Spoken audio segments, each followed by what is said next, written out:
अस्सलाम वालेकुम नाज़रीन, मुअम्मर कज़ाफ़ी एक मतलब फिर हाजिर है नया दौर के प्लेटफॉर्म से। नाज़रीन, हमारे बड़े ही प्यारे गेस्ट आज हमारे साथ मौजूद हैं, जो तीफी बट के बहनोई थे, जावेद बट साहब, उनके बेटे हमारे साथ मौजूद हैं, हम बट। अस्सलाम वालेकुम हमजा भाई, क्या हाल है आपके?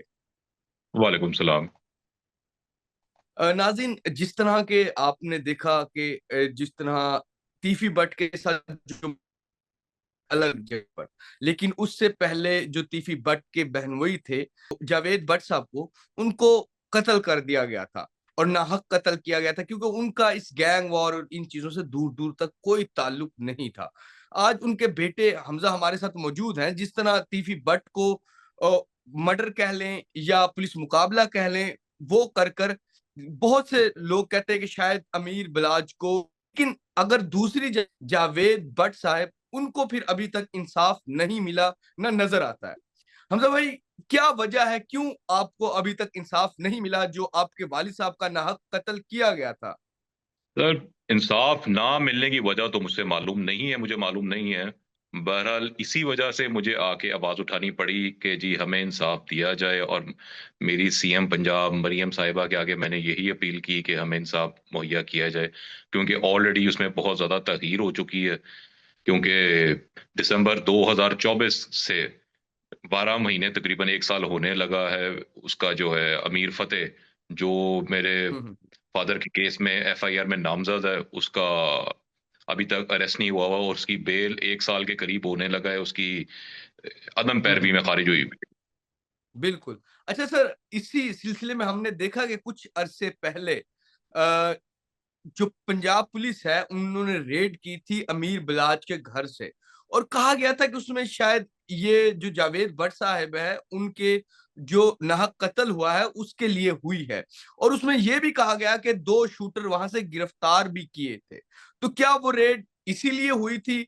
और अगर वो रेड हुई थी तो क्या जो मेन मुलजिम है उनको नहीं गिरफ्तार किया गया, या कुछ गिरफ्तारी केस कहां पर है इस टाइम? सर, रेड का तो बेहतर आपको पुलिस बता सकती है, उन्होंने किस वजह से की, क्यों की, और किस किस को अरेस्ट किया। मेरे पास तो वही मालूमात है जो यानी कि मीडिया, सोशल मीडिया से मिली हुई है। मेरे पास भी वही उसी हद तक मालूमात है। अच्छा, आप तैयारी कर रहे हैं इस केस में, तो क्यों इन आपने भी कहा कि मुझे नहीं पता कि क्यों नहीं मिल रहा, तो तमाम चीजें आपके सामने हुई, अभी तक क्या कोई दूसरी साइड से रुकावट आ रही है, या क्या, क्यों जो इंसाफ आपके वालिद साहब को मिलना चाहिए, क्या ये अभी भी सीसीडी के पास है या पंजाब पुलिस के पास है? केस आपका कहां पर है इस टाइम? इन्वेस्टिगेशन पुलिस के पास ही है जी, अभी यानी कि सीसीडी को ट्रांसफर नहीं हुआ। मैंने सर दरखास्त की थी मूव डीआईजी इन्वेस्टिगेशन को, मगर अभी मूव नहीं हुआ हुआ। अगर वो बेहतर समझते हैं सीसीडी, तो फिर शायद वो टेक ओवर कर लें इस केस को भी। तो उम्मीद है आपको इंसाफ मिलेगा आपको? सर डेफिनेटली जी, उम्मीद है जी, क्यों उम्मीद नहीं है। कत्ल कभी छुपता नहीं है बिल्कुल। जी। बिल्कुल। आपके अभी तक इस केस में कौन, आप पैरवी जिस तरह कर रहे हैं, तो ये केस की कहां तक इन्वेस्टिगेशन में रहा है, तो कहां तक पहुंचा है, कंप्लीट हो गया है, नहीं हुआ? और दूसरा, इस केस में कौन कौन से नामजद है मुलजिम?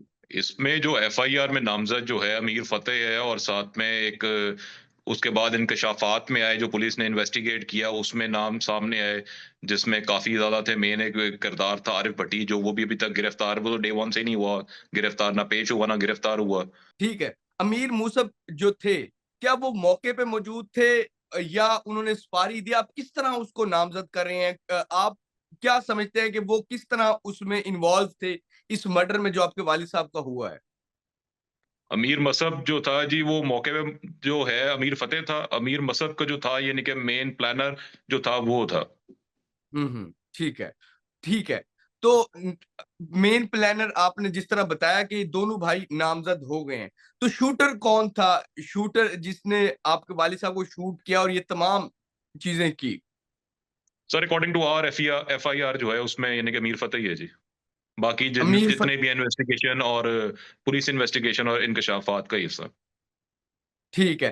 तो आप क्या समझते हैं कि आप क्या अमीर मूसब और अमीर फतेह को कोई सजा दिलवाएंगे तो तब आपको लगेगा कि आपके वालिद साहब को इंसाफ मिला है, उनको कत्ल का बदला मिला है? सर डेफिनेटली जी, इंसाफ का मतलब और क्या होता है। इंसाफ का जो नहीं। है, यानी कि इंसाफ का मतलब क्या है? यानी कि जो जिसने यानी कि कुछ कोई जुर्म किया है, उसको यानी कि कैफ़े किरदार तक पहुँचाया जाए, यही इंसाफ है ना? हुँ। बिल्कुल, बिल्कुल। तो ये जो आप क्या समझते हैं, आप आपके वालिद साहब को जो मर्डर किया गया, वो तीफी बट के बहनोई होने की वजह से मर्डर किया गया, या कोई और वजूहात भी थी, कोई पर्सनल भी था आपका उनके साथ कोई मामला? नहीं, नहीं, पर्सनल क्या है जी, आपने मेरे ख़्याल से इससे पहले शायद मेरे फादर का नाम ही नहीं सुना होगा। जावेद भट्ट साहब। जावेद भट्ट हाँ, साहब का जिससे पहले वाक़ई शायद नाम आपने हमने नाम भी नहीं नहीं सुना सुना। हो। ये नहीं। बेसिकली यही वजह थी, यानी कि मामू की दुश्मनी थी ना वो। हुँ, और हुँ। मेरे फादर बिल्कुल। यानी कि अटैचमेंट यानी कि डेफिनिटली जैसे रिश्तेदार, दोस्त, कज़न के नाते काफ़ी थी मामू से। मगर उसका मतलब हुँ। ये तो नहीं है कि यानी कि ये बंदे मारते फिरें। यानी कि जिसका दिल किया उठा के इन्होंने जिसको मर्ज़ी मार दिया। मेरे फादर तो यानी सर। कि जिस तरह जा रहे थे, अब सारा के सामने है कि किस तरह से वो यानी कि हुँ। अपनी मिसेज़ के साथ, अपनी वाइफ़ के साथ जा रहे हैं। अब मेरी बच्चियों को स्कूल से लेने के लिए अकेले। कोई दुश्मनदार बंदा ऐसे निकलता है जी घर से। बिल्कुल, बिल्कुल। अच्छा सर, अमीर जो बिलाज का कत्ल हुआ था, आपके मामू का उसमें नाम आया था। यही वजह लग रही है कि आपको शायद के अमीर मुसब और जो उनके भाई हैं उन्होंने मर्डर करवाया, इसी तरह ही आप समझ रहे हैं? या कोई और भी आपके पास एक्सक्लूसिव चीज़ें हैं, जिनकी बुनियाद पे आप समझ सकते हैं कि यही मर्डर है मेरे वालिद के? सर, मेरे मामू पे जो नाम आया था, इल्ज़ाम ही था ना, अभी तक प्रूव तो नहीं हुआ हुआ। ना प्रूव हुआ है हुँ, वो, हुँ। ना हुँ, हुँ। इंशाल्लाह होगा भी। हुँ, हुँ। बिल्कुल। तो बहुतान नहीं। बहुतान ही होता है जी।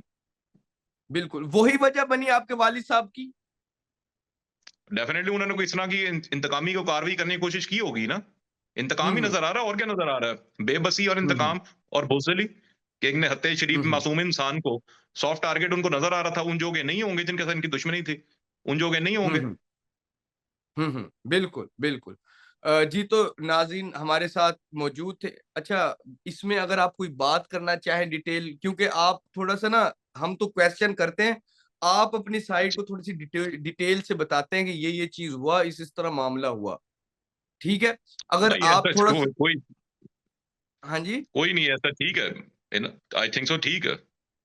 ठीक है, इतनी कोई बात करनी हाँ हो जी। कि इस तरह हुआ, ये तमाम चीज़ें, क्योंकि जब आप नहीं बात सर, करेंगे, मैंने क्योंकि कोई इनके किरदार किसी की तरफ नहीं मैं जाना चाह रहा, यानी कि बस ठीक है, यानी कि मुझे जो है जस्टिस ही चाहिए मेरे फादर का, उसी के लिए मैंने नहीं, आवाज़ बुलंद की हुई है। वो देखें, वो इसी तरह होगा ना जब आप थोड़ी-सी डिटेल बताएँगे, डिटेलिंग। अब आप नो यस में अगर जवाब देंगे तो वो आपका जो एक नैरेटिव है वो तो कहीं भी नहीं जाएगा ना। नहीं, मैंने इसलिए तो मैं। मेरे ख्याल से काफ़ी काफ़ी कुछ यानी कि बताया है। नहीं, काफ़ी कुछ आपने बाकी कह आप दिया है, पूछे, मैं जवाब दे देता हूँ उसका। लेकिन थोड़ा-सा लॉन्ग दें ना, वो मतलब कि इस यस नो करेंगे तो वो फिर प्रॉपर जवाब नहीं है ना, थोड़ा-सा नहीं, आई लॉन्ग डोंट थिंक इसका सो कि मैंने जवाब। खाली येस नो में दिया, मैंने काफ़ी डिटेल में इसका जो है यानी कि बताया गया। हाँ, वैसे तो 10 मिनट का हो गया है, कुछ 2-4 चलें हाँ मिनट जी। की और हम बात कर लेते हैं। आप पूछ लें, जो भी अच्छा। आपके ज़हन में आता है मुझसे पूछ लें।